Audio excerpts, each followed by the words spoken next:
नमस्कार विद्यार्थी मित्रांनो. आज आपण इंग्लिश वोकॅब्लरी या विषयावरती किंवा या घटकावरती व्हिडिओ बनवणार आहोत. तर लक्षात घ्या मित्रांनो, कोविडमुळे आपल्या सगळ्यांचीच आयुष्य अस्ताव्यस्त झालेली आहेत आणि अभ्यास त्याला काही वेगळा नाही आहे. अभ्यासामध्ये आपली जी लिंक होती, जी रुटीन होती, ती पूर्णपणे तुटलेली आहे. आणि 2 वेळा परीक्षा जाहीर होते, परत कॅन्सल होते, पोस्टपोन होते. या सगळ्यांमध्ये कुठेतरी अनिश्चितता पाहायला मिळते. तरी मग आपल्याला समजत नाही की काय केलं पाहिजे, अभ्यास काय केला पाहिजे. मग बरेच जण सिनियर्सला विचारलं किंवा कुण्या पोस्ट होल्डर्सला विचारलं तर ते सांगतात की मेन्स अभ्यास केला पाहिजे. बट ठीक आहे, मेन्सचा अभ्यास केला पाहिजे म्हणजे काय केलं पाहिजे एक्झॅक्टली, मग कोणता विषय घेतला पाहिजे, असे अनेक त्याच्यामधून फाटे फुटू शकतात किंवा अनेक विचार वेगवेगळ्या लोकांचे वेगळे असू शकतात. तर मला वाटतं की लँग्वेज हा मेन्समधला खूप महत्त्वाचा घटक आहे आणि म्हणून बऱ्याचशा विद्यार्थ्यांचे मला फोन येतात किंवा रिझल्ट लागल्यानंतर बऱ्याच जणांचे फोन येतात की सर इंग्लिश वोकॅब्लरीमध्ये खूप कमी मार्क पडले किंवा इंग्लिशमध्ये खूप कमी मार्क पडले. खूप लोकांना सिंगल डिजिटमध्ये मार्क असतात बऱ्याच वेळा, आणि जेव्हा तुमचा रिझल्ट सिंगल डिजिट मार्कांनी जातो तेव्हा तुम्हाला कळेल की किती तोटा इंग्लिश वोकॅब्लरी किंवा इंग्लिश ग्रामर या सगळ्या गोष्टींमुळे होत असतो. ठीक आहे, तर जो 50 मार्कांचा इंग्लिश ग्रामरचा पेपर आहे त्याच्यामध्ये इंग्लिश वोकॅब्लरी, आणि मग पेपर जो रिटर्न पेपर असेल MPSC मेन्समध्ये त्याच्यामध्ये इंग्लिश वोकॅब्लरीचा काय आपल्याला वापर होऊ शकतो किंवा उपयोग होऊ शकतो, हे आज आपण सगळं बघणार आहोत. ठीक आहे, तर बघा, राज्यसेवा आणि संयुक्त गट ब सर्व स्पर्धा परीक्षांसाठी इंग्लिश वोकॅब्लरी याच्यावर आज आपण बोलणार आहोत. तर या पुस्तकाकडे आपण नंतर येऊया. आधी या वोकॅब्लरीचं काय महत्त्व आहे, त्याचा अभ्यास कसा केला पाहिजे याच्यावरती आपण बोलूया आणि मग शेवटी पुस्तकाबद्दल बोलू आपण. वोकॅब्लरीचे महत्त्व. आता पूर्व परीक्षेमध्ये MPSC मार्फत घेण्यात येणाऱ्या सर्व स्पर्धा परीक्षांमध्ये इंग्लिश वोकॅब्लरी हा घटक खूप जास्त महत्त्वाचा असतो. आता त्याच्यामध्ये बघा, हे सगळं महत्त्वाचं आहे हे आपल्याला समजतं, पण बऱ्याच जणांना कंप्लेन असते की मला समजतच नाही सर, ते शब्दच पाठ होत नाहीत, ते शब्द समजत नाहीत. ठीक आहे, का नाही समजत याच्या मागे आपण गेलं पाहिजे. तर इंग्लिश ही आपली काही मातृभाषा नाही आहे. ठीक आहे, मदर टंग नाही आहे.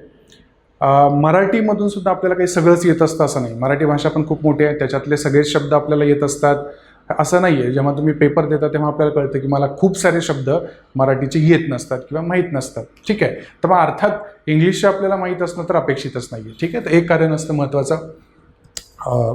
त्यानंतर दुसरा प्रॉब्लेम आहे, प्राथमिक शिक्षण बऱ्याच जणांचं मराठीमध्ये झालेलं असतं आणि एवढा न्यूनगंड किंवा कॉम्प्लेक्स विद्यार्थ्यांमध्ये निर्माण झालेला असतो की इंग्लिश मला या जन्मात काही येणारच नाही, का तर माझं शिक्षण मराठीमध्ये झालेलं आहे. आणि मग तो एक एक्सक्यूज पण होऊन जातो की नाही, माझं मराठीमध्ये झाल्या कारणाने मला इंग्लिश येणं अपेक्षित नाही आहे. तर हे खूप चुकीचं आहे, कारण पुढे जाऊन आपल्याला परीक्षेमध्ये याची समस्या निर्माण होणार आहे. तिसरं आहे की भाषाच आवडत नाही. म्हणजे बऱ्याच जणांना बघा, इंग्लिशमध्ये कधी वाचन केलेलं नसतं, बरोबर, इंग्लिशमध्ये काही पाहिलेलं नसतं, खूप सारे व्हिडिओज पाहिलेले नसतात, ती भाषा आपल्या कानावरती जास्त पडलेली नसते आणि म्हणून एकंदरीत ती भाषाच आपल्याला आवडत नाही. ठीक आहे, आणि हा मला वाटतं विद्यार्थ्यांमधला सगळ्यात मोठा प्रॉब्लेम आहे की आळस आहे खूप, किंवा त्या विषयाबद्दलचं एवढी अनास्था आहे आणि दुर्लक्ष केलं जातं की कुणी सांगतच नाही तुम्हाला की किती महत्त्वाचं आहे इंग्लिश ग्रामरमध्ये इंग्लिश वोकॅब्लरी, हे किती महत्त्वाचं आहे हे कुणी सांगितलेलं नसतं. आणि म्हणून आळस किंवा दुर्लक्ष, इंग्लिशमध्ये एक शब्द आहे बघा, प्रोक्रास्टिनेट, म्हणजे काय, आजचं काम उद्यावरती ढकलणं. ठीक आहे, तर हे मला वाटतं सगळ्यात जास्त महत्त्वाचं कारण आहे. आणि या सगळ्यांमुळे काय होतं तर आपल्याला अपयश येतं. ठीक आहे, आणि हे झाल्यानंतर मग आपल्याला कळतं बघा, हे सगळे आपल्या बरोबरच्या कॉम्पिटिशनमध्ये पुढे निघून जातात आणि आपण मागे पडतो. ठीक आहे, तर मग याला काय करायला पाहिजे पुढे आपण बघूया. आता बघा, MPSCच्या परीक्षांमध्ये वोकॅब्लरीचं काय महत्त्व आहे. आता मी फक्त राज्यसेवेबद्दल बोलत नाही आहे, आपण संयुक्त गट ब परीक्षेबद्दल पण बोलणार आहे. आता राज्यसेवेच्या परीक्षेमध्ये, मुख्य परीक्षेमध्ये बघा, 2019मध्ये 17 प्रश्न आलेले आहेत. म्हणजे लक्षात घ्या, एकूण 50 मार्कांचा पेपर आहे, त्याच्यामध्ये 5 मार्क तर पॅसेज असतात आणि म्हणजे उरतात 45 मार्क.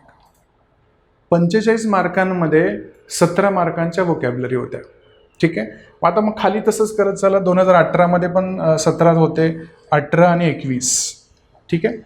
आता 45 पैकी जेव्हा तुम्ही हा चंक बघता तेव्हा तुमच्या लक्षात येईल की किती मोठं वेटेज वोकॅब्युलरीला दिलेलं आहे.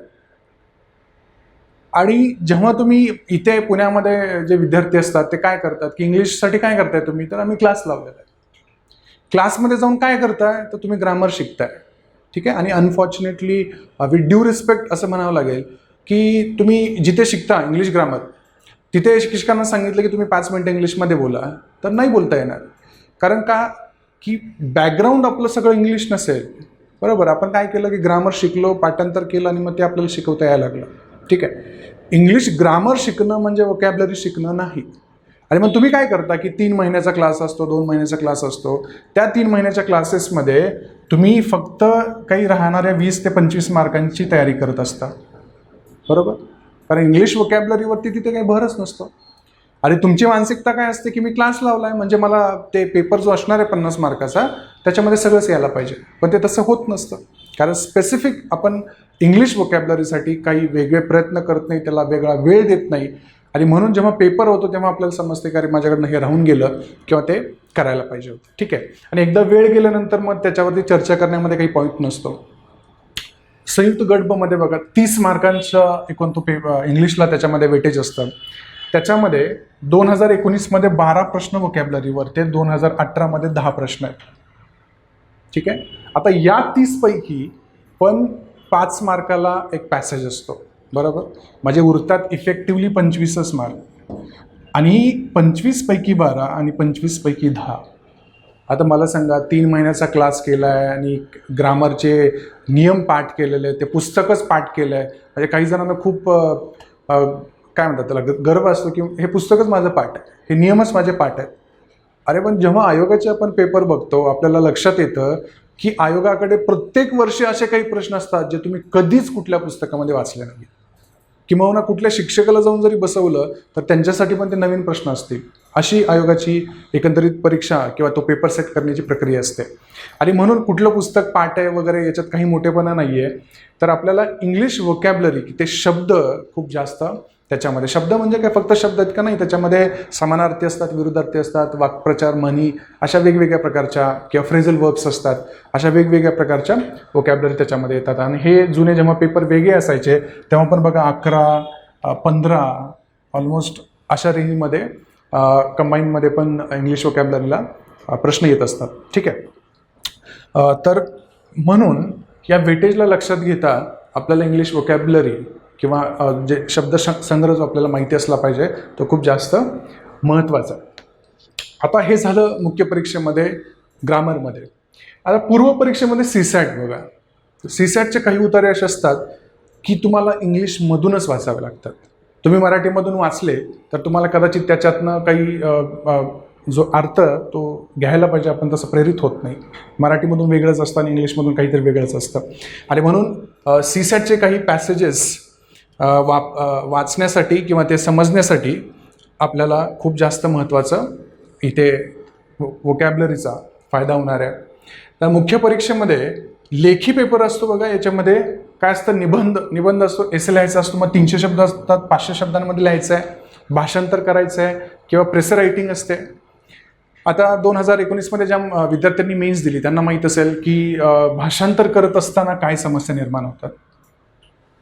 कधीच इंग्लिशचं पुस्तक वाचलं नाही आहे, कधी इंग्लिशचा पेपरच वाचला नाही आहे, तुम्हाला नवीन शब्द कसे समजणार आहेत इंग्लिशचे, किंवा जाणून बुजून तुम्ही काही प्रयत्न केला नाही नवीन शब्द शिकण्याचे, तर तुम्ही परीक्षेमध्ये जेव्हा बसता तेव्हा तिथे तुम्हाला अचानक काही आठवणार नाही. किंवा मला एखादा शब्द दिला तुम्हाला आणि त्याचा मराठीमध्ये दिला, इंग्लिशमध्ये लगेच नवीन शब्द शोधायचा नाही कळणार तुम्हाला. ठीक आहे. आणि म्हणून तिथे आपल्याला शब्द माहिती असणं खूप जास्त महत्त्वाचं आहे. तीच बाब निबंधाच्या बद्दल पण आहे की 300 शब्द लिहायचे आहेत तेव्हा तुम्हाला शब्दच माहीत नाही आहेत.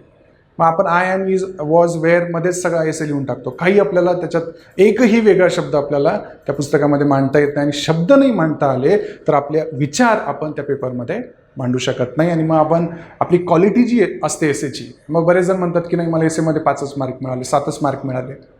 का मिळाले? कारण त्याच्यातून तुम्ही एसेन्स काहीच नसतो, त्याला अर्थ काहीच नसतो. तुम्ही इंग्लिशचे काहीतरी शब्द फक्त लिहून आलो. बरोबर. तसंच प्रेसर रायटिंगबद्दल एक खूप सारं मोठं दिलेलं आहे, तुम्हाला शॉर्ट करून लिहायचं आहे. आता शॉर्ट करायचं म्हणजे काही लोक काय करतात की 10 ओळी असतील त्याच्यातल्या सिलेक्टिव्ह 5 ओळी उचलून लिहितात, याला प्रेसर नाही म्हणत. काय तुम्ही 10 ओळी वाचा, समजून घ्या काय सांगितलंय आणि तुमच्या शब्दामध्ये 5 ओळींमध्ये त्याच्याबद्दलची माहिती द्या.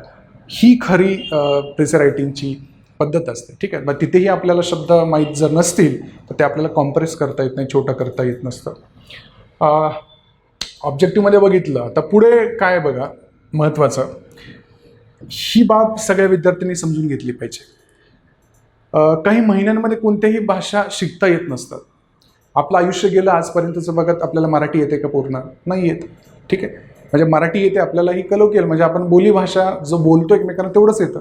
पेपर दिल्यानंतर समजतं की नाही मराठीमध्ये पण अशा बऱ्याचशा गोष्टी ज्या मला येत नाहीत.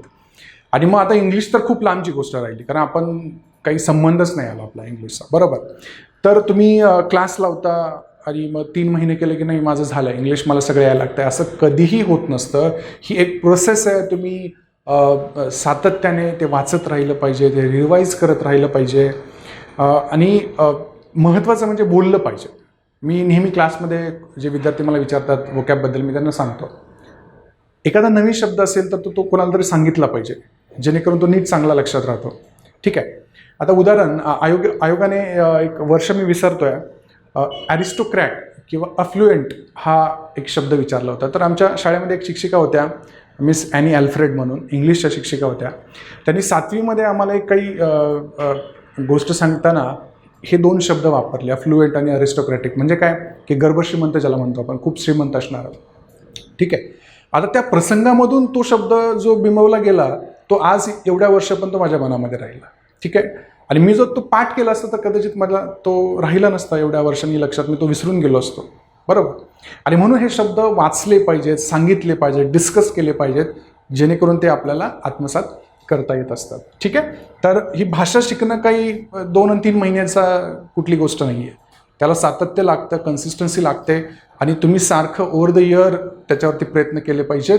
आणि म्हणून आपण हा आज व्हिडिओ बनवतो की नाही फ्री झाल्यानंतर करू, 3 महिन्यामध्ये करू, ते हे शक्य नाही आहे. जे करायचं आहे ते आजपासून करायचं आहे, प्रोक्रास्टिनेट करायचं नाही आहे, आजची गोष्ट उद्यावरती ढकलायची नाही आहे. ठीक आहे, पुढे भाषेचं व्याकरण आणि त्याचे नियम हे काही 2-3 महिन्यात शिकता येत नाहीत. बरं, शब्दसंग्रह बाजूला ठेवा, वोकॅबलरी बाजूला राहू द्या. ग्रामरचे रूल्स पण जसं मी सांगितलं 2 आणि 3 महिन्यामध्ये येत नाहीत, सगळे येत नाही. तुम्ही पाठ कराल, किती पाठ करणार आहे? तुम्ही 10 पाठ केले, आयोगाने 11वा नवीन विचारलेला असतो. तुम्ही 100 पाठ केले, आयोगाने 101 त्यांच्याकडे काहीतरी नवीन नियम असतो तो विचारलेला असतो. ठीक आहे, आणि म्हणून हे पण 2-3 महिन्यांमध्ये शक्य नाही. पण जर तुम्ही सातत्याने 6 महिने वर्ष इंग्लिश वोकॅबलरीवरती काम करत राहिलात तर तुम्हाला ते शॉर्ट तुमचे ते मार्क्स असणार आहेत. ठीक आहे, पुढे जाऊया. आता आपण पुस्तक बघितलं सुरुवातीला बघा.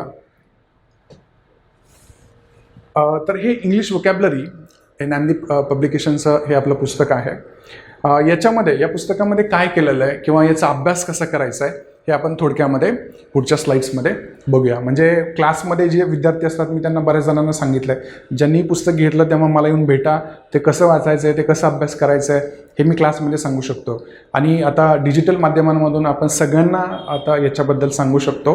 तर बघा, हे पुस्तक ज्यांनी घेतलेलं असेल किंवा जे कोणी नवीन घेतील त्यांनी काय करायचं आहे, आता या पुस्तकामध्ये एकंदरीत अशा स्लाईड्स मी काही चॅप्टर्सच्या घेतलेल्या आहेत जेणेकरून तुम्हाला एक्सप्लेन करता येणार याच्यातून. तर बघा, त्याच्यामध्ये पुस्तकामध्ये पहिलंच टॉपिक आहे व्होकॅबलरी. मग याच्यामध्ये काय केलेलं आहे आपण, बघा परीक्षेमध्ये डायरेक्ट विचारलेलं असतं की डॅश अँड डॅश या गोष्टीला एका शब्दामध्ये काय म्हणतात.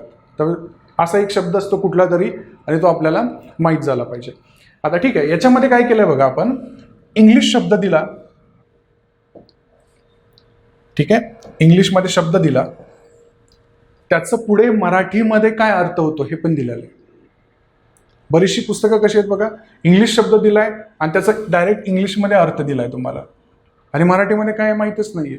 अरे मग इंग्लिशच येत असतं तर आम्ही मग नसतं का केलं, सगळी पुस्तकं वाचली असती. आणि म्हणून इंग्लिश शब्द असेल तर त्याचा मराठी अर्थ काय होतो हे आपल्याला माहीत असलं पाहिजे. मग आपण काय केलं आहे, शब्द दिला, त्याला मराठीमध्ये कसं प्रोनाऊन्स करायचं आहे, उच्चार कसा करायचा आहे, त्याचा मराठीमध्ये अर्थ काय होतो हे आपण दिलेलं आहे आणि मग जाऊन त्याचा इंग्लिशमध्ये अर्थ काय होतो हे दिलेलं आहे. याने काय होणार आहे, तो शब्द त्याचा मराठी अर्थ जोपर्यंत तुम्हाला समजत नाही तोपर्यंत इंग्लिश अर्थ समजणारच नाही आणि जरी समजला तो लॉंग टर्ममध्ये तुमच्या लक्षात राहणार नाही. ठीक आहे. आणि म्हणून असं तुम्हाला याच्या माध्यमातून दिसेल बघा, हा इंग्लिश शब्द घेतला, पहिला इंग्लिश शब्द, त्याचा मराठी अर्थ आपण दिलेला आहे आणि त्याच्या पुढे त्याचा इंग्लिश अर्थ दिलेला आहे. ठीक आहे.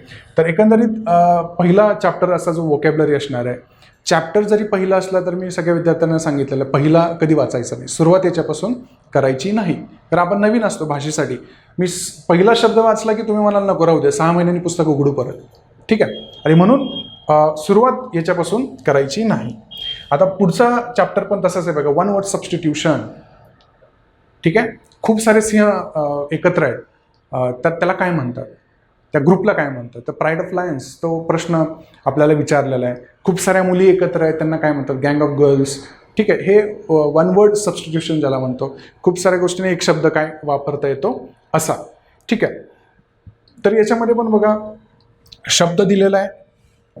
ठीक आहे. त्याचा मराठी अर्थ काय होतो, शब्द काय आहे आणि त्याच्यानंतर मग इंग्लिशमध्ये त्याचा अर्थ काय होतो हे आपण इथे दिलेलं आहे. ठीक आहे. असे खूप सारे शब्द तुम्हाला या पूर्ण धड्यामध्ये मिळणार आहेत. पुढे समानार्थी आणि विरुद्धार्थी. आता परीक्षेची गरज लक्षात नाही घेतली तर तुम्ही कसं चुकता याचं एक उदाहरण हे आहे.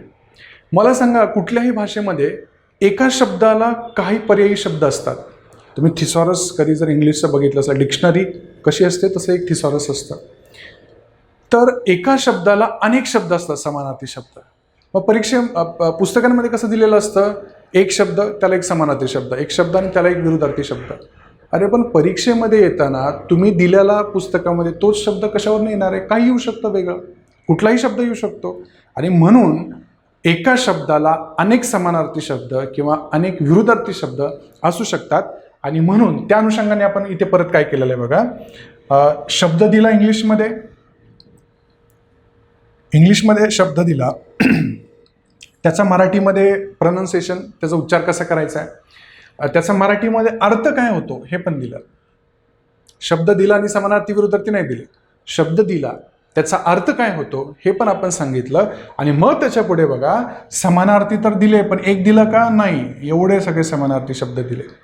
मला सांगा, तुम्हाला एकच माहिती आहे आणि हे 3 आपण दिलेच नाहीत आणि परीक्षेमध्ये या तिघांपैकीच काहीतरी येतं, तुम्ही म्हणता नाही पुस्तकात नाहीच आहे.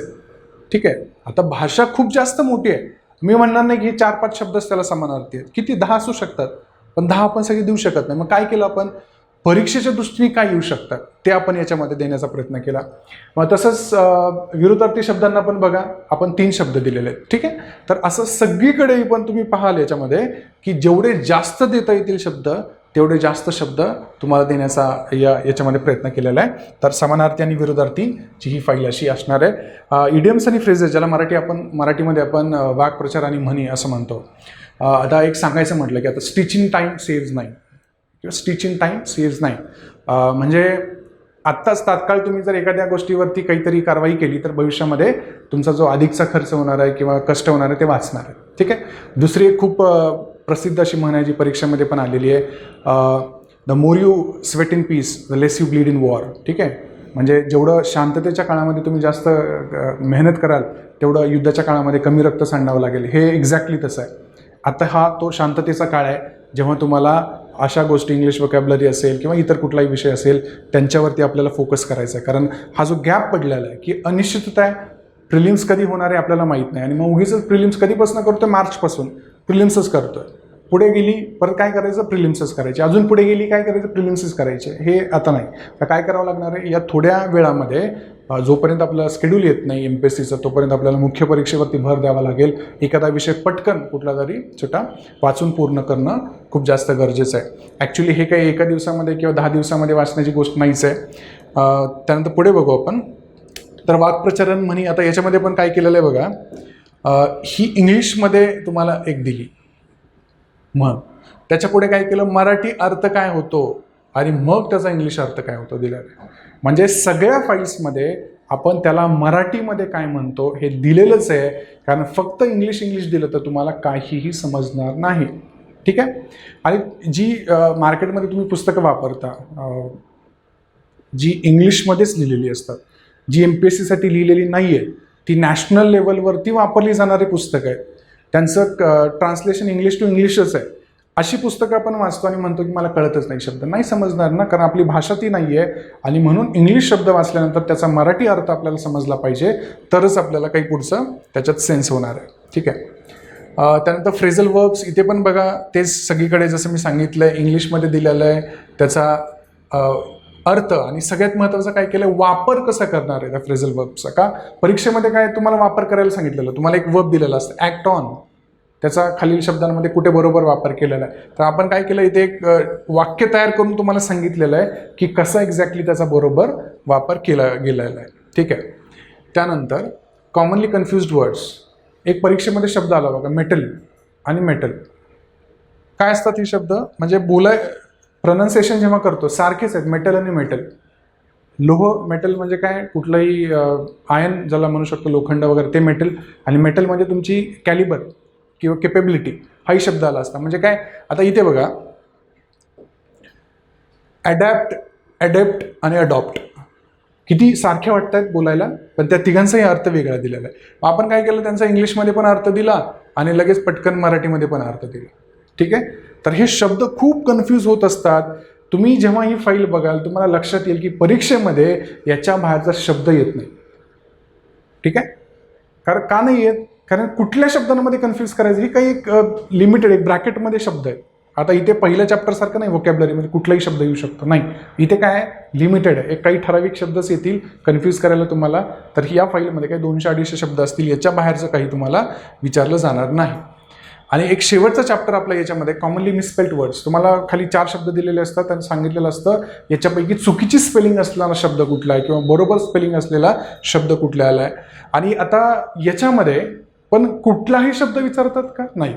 खूप सारे प्रश्न पत्रिका बघितल्यानंतर असं लक्षात येईल तुमच्या की काही ठराविकच शब्द आहेत जे तुम्हाला परत परत विचारले गेले. तर हे सगळे असे शब्द आपण एकत्र कंपाईल केलेले आहेत. आता याच्यामध्ये काय केलेलं आहे बघा, शब्द दिला तुम्हाला, करेक्ट स्पेलिंग म्हणजे याची बरोबर स्पेलिंग काय इथे दिलेली आहे मी. ठीक आहे. स्पेलिंग ॲडवाईस, अकॉमोडेशन, आता उदाहरण आहे तर MM आहे, CC आहे, हे कसं लक्षात ठेवायचं आहे म्हणून तुम्हाला स्पेलिंग ॲडवाईस पण दिलेली आहे. म्हणजे काय, 2 C's आणि 2 M's, याच्यामध्ये C आहे, M आहे. हा तुमचा परीक्षेमध्ये देताना तुम्हाला सिंगल C देणार, M देणार, किंवा सिंगल M देणार, C देणार, आपल्याला अर्थ स्पेलिंग बरोबर आहे. ठीक आहे. तर असं आपल्या चुका होत असतात, म्हणून ॲडवाईस म्हणजे ती स्पेलिंग लक्षात कशी ठेवायची हे पण तुम्हाला सांगितलं आहे. आपण चुका काय करतो, आपल्या सगळ्यांच्या चुका काय होतात हे पण मी इथं दिलेलं आहे, बरोबर. आणि मग त्याच्यामध्ये मराठी अर्थ काय होतो, या शब्दाचा मराठी अर्थ काय होतो हे पण दिलेलं आहे आपण. ठीक आहे. तर अशा प्रकारे तुम्हाला मी काही ठराविक 200 शब्द दिलेले आहेत. याच्या बाहेर परत आयोग कधी जात नाही की हेच शब्द आहेत ज्यांच्या स्पेलिंग्स परत परत आपल्याला सातत्याने विचारल्या जातात. आणि म्हणून जे नवीन आहेत, ज्यांना इंग्लिशची भीती आहे, फोबिया म्हणतो आपण, की नको ते मला येणारच नाही, त्याला हात लावायला नको. आणि म्हणून सुरुवात करत असताना मी सगळ्यांना सांगतो इथपासून करा. म्हणजे पुस्तक उलटं वाचा असं सांगितलं तरी ते काही वावगं ठरणार नाही. का तर पुस्तक ते फ्रेम करत असताना आपण काही परीक्षेमध्ये कसं येतं सिक्वेन्सनुसार केलेलं आहे, पण वाचताना जो नवीन असेल त्यांनी मी सांगतो मागून चालू करा वाचायला. ठीक आहे. कारण इथे थोडं सोपं आणि थोडे एक ब्रॅकेटमधले काही शब्द आहेत की याच्या बाहेर आयोग सहसा जात नाही. ठीक आहे. तर हे पुस्तक कसं वाचायचं आपण थोडक्यात आता बघितलं. तर परत याच्यामधले मी काही पॉईंट सांगतो.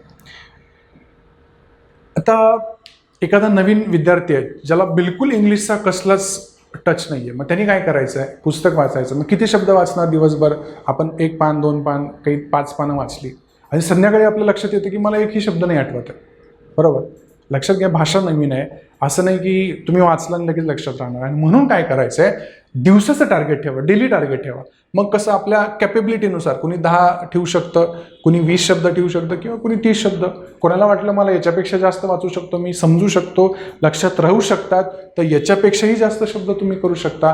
पण मी सजेस्ट करेन की दररोज अशा 10 शब्दांचं टार्गेट जरी तुम्ही ठेवलं, सकाळी वाचा, दुपारी रिवाईज करा, संध्याकाळी झोपताना परत रिवाईज करा, तुम्ही 10 शब्द ते सहसा विसरणार नाहीत.